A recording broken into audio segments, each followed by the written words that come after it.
गोदी मीडिया पर जमकर बरसे राजनाथ सिंह। 8 मई की रात भर सोशल मीडिया पर झूठी खबरें और प्रोपेगेंडा फैलाने का इल्जाम। दुनिया भर की नज़र पिछले हफ्ते से इंडिया और पाकिस्तान पर जमी हुई है। लोग रात भर जागकर खबरें देखते हैं। लोग हर पल हिंदुस्तान और पाकिस्तान के दरमियान बढ़ती कशीदगी पर नज़र जमाए हुए हैं। पहले हम आपको बताते हैं कि आखिर ये सब शुरू कहाँ से हुआ। पिछले महीने 22 अप्रैल 2025 को जम्मू और कश्मीर के पहलगाम में एक दहशतगर्दी का हमला हुआ, जिसमें कश्मीर घूमने गए टूरिस्ट को निशाना बनाया गया। इस हमले में 26 टूरिस्ट की मौत हुई। रिपोर्ट्स के मुताबिक बताया जा रहा था कि दहशतगर्दों ने इन 26 टूरिस्ट को मारने से पहले उनका मजहब पूछा। अगर मुस्लिम हैं तो हटा दो और अगर हिंदू हैं तो गोली मार दो। ऐसे 26 टूरिस्ट की जान लेकर फरार होने वाले इन दहशतगर्दों की अब तक कोई पकड़ नहीं हो सकी। रिपोर्ट्स के मुताबिक पहलगाम के बाईसारन वैली में लोग पैदल नहीं जा सकते। बाईसारन वैली एक पहाड़ की वादी का हिस्सा है जहां घोड़े और खच्चर पर बैठकर जाना पड़ता है। सवाल ये है कि जिस जगह किसी भी इंसान का पैदल जाना मुश्किल है, वहां ये दहशतगर्द पहुंचे कैसे? इनकी मदद कौन कर रहा है? इनको वहां तक पहुंचाया किसी? और दूसरी तरफ जम्मू और कश्मीर, जिसे हिंदुस्तान की जन्नत भी कहा जाता है, ये हिस्सा हिंदुस्तान का सबसे सेंसिटिव इलाका है। साल भर जहां इंडियन आर्मी कश्मीर के अलग अलग शहरों में घूमती नजर आती है, वो 22 अप्रैल को पहलगाम जाने वाले 2000 से ज़्यादा टूरिस्ट की हिफाजत के लिए वहां मौजूद क्यों नहीं थी? ऐसे और भी कई सारे सवाल हैं जो सरकार से पूछे जाने चाहिए, लेकिन हमारी मेनस्ट्रीम मीडिया ने इस नाजुक वक्त में भी सरकार के तलवे चाटने नहीं छोड़े। इस हमले के बाद गृह मंत्री अमित शाह फौरन कश्मीर पहुंचे और हालात का जायजा लिया। उधर गोदी मीडिया ने हिंदुस्तान में नफरत फैलाने के लिए आग में घी डालने का काम जोरों शोर से शुरू कर दिया।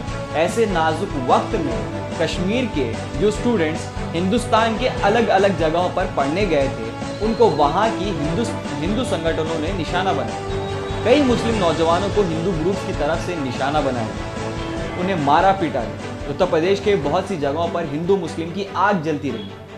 ऐसे में हिंदुस्तान के प्रधानमंत्री ने सऊदी अरब का दौरा कैंसिल कर दिया और आने वाले बिहार इलेक्शन की रैली में पहलगाम पर सख्त बयान दिया और कहा कि इन आतंकवादियों को उनके घर में घुसकर मारने का काम किया जाए। उसके बाद पहलगाम हमले को 2 हफ्ते से ज़्यादा गुजर गए। हिंदुस्तान और पाकिस्तान के दरमियान कशीदगी दिन ब दिन बढ़ती गई। हिंदुस्तानी मेनस्ट्रीम मीडिया के जहर फैलाने से मुल्क में ज़बरदस्त नफरत का माहौल पैदा हो गया। उसके बाद अचानक 6 और 7 मई की रात को इंडियन आर्मी ने पाकिस्तान के 9 अलग अलग आतंकवादी संगठनों को निशाना बनाया, जिसका ऐलान 7 मई 2025 को सुबह 11 बजे किया है। याद रहे कि मासूमों की जान पाकिस्तान में भी गई और मासूमों की जान हिंदुस्तान में भी गई, और इन दोनों मुल्क की जंग के बीच में पिस के रह गया कश्मीर, चाहे इस तरफ का हो या उस तरफ का हो। और इस पूरे ऑपरेशन की कमांड संभालने वाली सोफिया कुरैशी के साथ वामिका सिंह का नाम सुनकर हिंदुस्तान के उन सभी हिंदू संगठनों के मुंह पर तमाचा लग गया जो मुल्क के मुसलमानों को निशाना बना रहे हैं। उनकी बोलती बंद हो गई। अब ऐसे में हम और आप इंडियन आर्मी के इस कदम का शुक्रिया भी अदा करते हैं, जिन्होंने मुल्क में अमन बरकरार रखने के लिए एक हिंदू और एक मुस्लिम खातून को मैदान में उतारा और उनकी हौसला अफजाई की। अब हम बात करते हैं हिंदुस्तान की मेनस्ट्रीम मीडिया की। हम कोशिश करेंगे कि हिंदुस्तान में हर वक्त फैलती और झूठी खबरों को पर्दाफाश कर सके, जिसका कोई सर पैर नहीं हो। हिंदुस्तान और पाकिस्तान के दरमियान जारी कशीदगी ने मुल्क की मेनस्ट्रीम मीडिया को नया मसाला दे दिया। फिर अब क्या था? टीवी स्क्रीन्स पर आग से लिखी गई जुमले आने लगे। टीवी स्क्रीन्स पर रफाल और मिसाइल दिखाई जाने लगी। साथ ही साथ जंग के अलार्म्स भी बजाए जाने लगे। एंकर्स के चिल्लाने से लोग न सिर्फ न्यूज़ देखते रहे, बल्कि ऐसी खबरों से भोले भाले लोगों में डर का माहौल बैठ गया। हद तो तब हुई जब 7 और 8 मई की रात भर फेक न्यूज़ेस और गलत ब्रीफिंग को सोशल मीडिया पर इंडिया और पाकिस्तान के दरमियान जारी कशीदगी की अलग अलग तस्वीरें वायरल की जा रही थी। हत्ता कि 3-3 साल पुराने विजुअल्स भी सोशल मीडिया पर शेयर किए गए।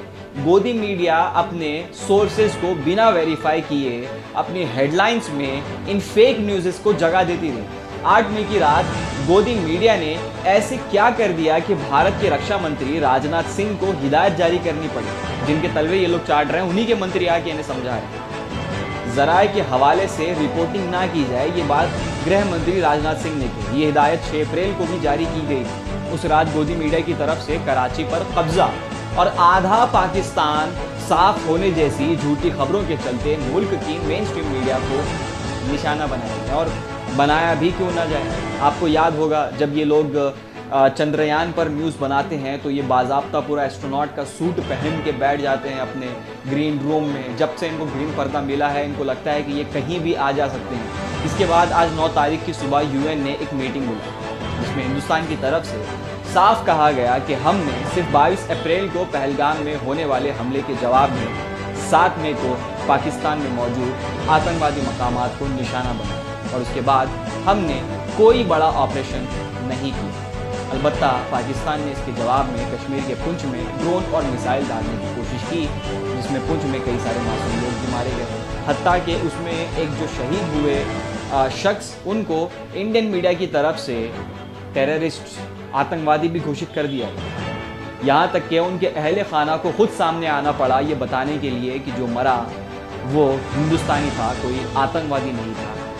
तब भी गोदी मीडिया पर तो कोई एक्शन होगा नहीं।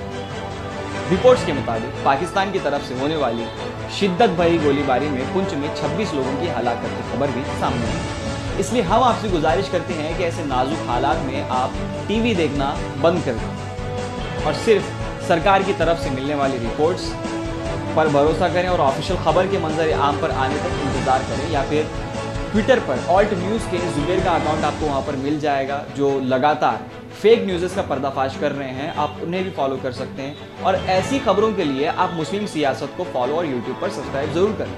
हम लोग हद दर्जा कोशिश कर रहे हैं कि मामले को किसी एक तरफ झुकाने के बजाय जो असल सच्चाई है वो आप तक पहुंचा सकें। याद रखिए कि जंग किसी भी मसले का हल नहीं हो सकता। कुछ दिनों बाद ये तूफान भी थम जाएगा, मगर जो लोग अपनी जान खो चुके हैं, जिन मासूम बच्चों ने अपनी जानें गंवा दी, उनकी जानों का क्या होगा, उन मासूमों की जानों का क्या होगा, इसका जवाब उस वक्त आपको मिल जाएगा। जो फ़लस्तीनी शायर हैं उन्होंने कहा भी था कि जंग ख़त्म हो जाएगी, दोनों मुल्क आपस में हाथ मिला लेंगे, मगर वो माँ इंतज़ार करती रहेगी अपने शहीद बेटे का। एक बेटा अपने नायक फादर का इंतज़ार करता रहेगा। ये चीज़ें चलती रहें तो आप इस जलती हुई आग में अपने आप को भड़कने मत दीजिए। ज़रा आराम इत्मीनान से सोचिए कि ये जंग महज दोनों मुल्कों के मासूम शहरियों को निशाना बना रही है, जबकि इन दोनों मुल्कों की जो हुकूमत है वो आवाम को अंधी वतन परस्ती के नशे में चूर करके अगले 5 साल की रखने